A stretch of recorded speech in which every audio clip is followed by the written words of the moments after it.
जरा सोचिए एक ऐसे सोशल एक्सपेरिमेंट के बारे में जहां प्यार, धोखा और $3 लाख का इनाम सब एक साथ दांव पे लगे हों। ये कहानी है एक आदमी, उसकी 5 एक्स गर्लफ्रेंड्स और एक ऐसे गेम की जो किसी के भी होश उड़ा सकता है। खेल की शुरुआत ही होती है इस जबरदस्त लाइन से, जब ग्रांट नाम का एक आदमी खुद को जंगल के बीचों बीच अपनी 5 एक्स गर्लफ्रेंड्स के साथ फंसा हुआ पाता है तो उसके मुंह से बस यही निकलता है। और यकीन मानिए, कहानी में ट्विस्ट तो अभी बस शुरू हुए थे। शुरुआत में दांव पर थे पूरे $2.5 लाख। नियम एकदम सीधा सा था, 30 दिन तक जंगल में टिके रहो। जो भी आखिर तक बचेगा वो ग्रांट के साथ मिलकर ये मोटी रकम बांट लेगा। लेकिन जैसा कि मैंने कहा, ये खेल उतना सीधा था नहीं जितना दिख रहा था। तो चलिए खेल की परतों को खोलते हैं। ये सिर्फ जंगल में सर्वाइव करने का गेम नहीं था, नहीं, ये तो ताकत और कंट्रोल का खेल था, जिससे 2 बड़े छुपे हुए राज चला रहे थे। एक राज ग्रांट का और दूसरा सभी लड़कियों का। तो शुरू में जो नियम बताए गए थे वो कुछ ऐसे थे। ग्रांट और उसकी 5 एक्स गर्लफ्रेंड्स को एक साथ रहना था और जो भी आखिर तक टिकेगी उसे ग्रांट के साथ इनाम का आधा हिस्सा मिलेगा। सुनने में तो फेयर लगता है ना? पर रुकिए, यहीं पर था खेल का असली ट्विस्ट। ग्रांट को लग रहा था कि सारा कंट्रोल उसके हाथ में है, क्योंकि वो हर 5 दिन में किसी एक लड़की को बाहर का रास्ता दिखा सकता था। लेकिन उसे ये बिल्कुल नहीं पता था कि लड़कियों के पास एक ब्रह्मास्त्र था। जो भी लड़की अंत में बचेगी वो चाहे तो सारे के सारे पैसे चुरा सकती थी और ग्रांट को मिलता ठेंगा। अब क्योंकि ग्रांट ने इन लड़कियों को पहले भी धोखा दिया था, तो उन्होंने फैसला किया कि वो एकजुट होकर रहेंगी। उन्होंने मिलकर एक मास्टर प्लान बनाया जिसका नाम रखा प्रोजेक्ट मैनिपुलेशन, और इसका एक ही मकसद था, ग्रांट से बदला लेना। इस प्लान के 3 एकदम क्लियर स्टेप्स थे। पहला, ग्रांट के खिलाफ एक हो जाओ। दूसरा, ये पक्का करो कि एशले, जिसे ग्रांट ने नेशनल टीवी पर धोखा दिया था, वही आखिर तक पहुंचे। और तीसरा और सबसे बड़ा स्टेप, एशले के जरिए सारे पैसे चुरा लो और ग्रांट को खाली हाथ घर भेज दो। एशली के इन शब्दों से प्लान का इरादा बिल्कुल साफ हो जाता है। उसके लिए ये सिर्फ पैसों का खेल नहीं था, बल्कि ये उस बेइज्जती का बदला था जो उसे सबके सामने सहनी पड़ी थी। लेकिन कहते हैं ना, सबसे अच्छे प्लान भी अक्सर दबाव में बिखर जाते हैं। जंगल के मुश्किल हालात और ग्रांट के माइंड गेम्स ने लड़कियों के इस ग्रुप में दरारें डालना शुरू कर दिया था।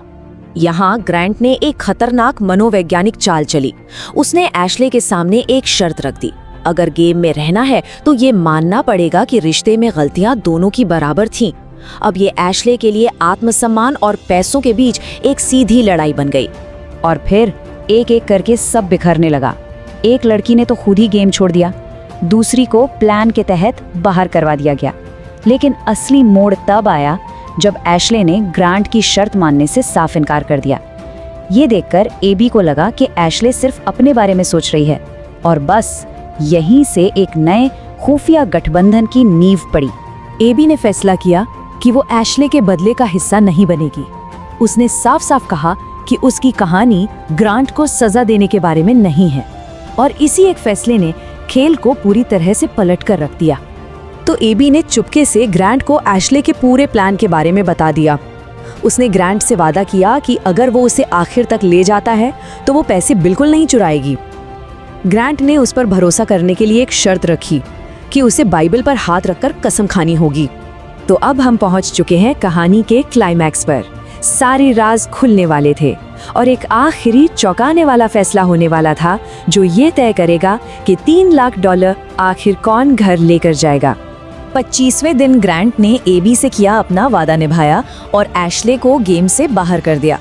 इस बीच एक चैलेंज जीतने की वजह से प्राइज मनी भी बढ़कर $3 लाख हो गई थी। ग्रांट को लगा कि अब तो उसकी जीत पक्की है। और तभी गेम के होस्ट ने सबसे बड़ा बम फोड़ा। उन्होंने ग्रांट को लड़कियों के सीक्रेट के बारे में सब कुछ बता दिया। अचानक पलक झपकते ही ग्रांट की सारी पावर 0 हो गई और खेल का पूरा कंट्रोल एबी के हाथों में आ गया। अब जो करना था उसे ही करना था। इस खुलासे से ठीक एक पल पहले ग्रांट को लग रहा था कि 90% पावर उसी के पास है। उसे पूरा यकीन था कि एबी के साथ उसका सौदा पक्का है और वो ये गेम जीत चुका है। लेकिन जैसे ही सच सामने आया, ये पूरा समीकरण 180 डिग्री घूम गया। ग्रांट की पावर 90 से सीधा 0 पर आ गई और 100% कंट्रोल अब एबी के पास था। अब वो चाहे तो ग्रांट को धोखा दे सकती थी और सारे पैसे अपने नाम कर सकती थी। एबी के आखिरी फैसले के पीछे एक बहुत बड़ी वजह थी।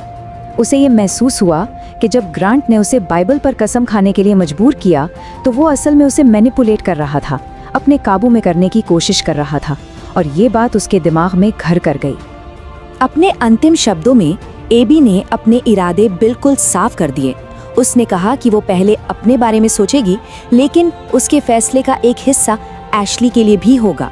मतलब ये एक मिला जुला फैसला था जिसमें खुद का फायदा भी था और दोस्त के लिए न्याय भी। तो ग्रांट जो अपनी जीत को लेके इतना पक्का था, उसे आखिर में क्या मिला? 0, एक भी डॉलर नहीं। एबी ने अपनी कसम तोड़ी और ग्रांट को गेम से ऐसे बाहर किया कि वो खाली हाथ रह गया। और वो लड़की जिसके हाथ में अब पूरा खेल आ चुका था, वो कितना जीती? पूरे के पूरे 3 लाख डॉलर्स।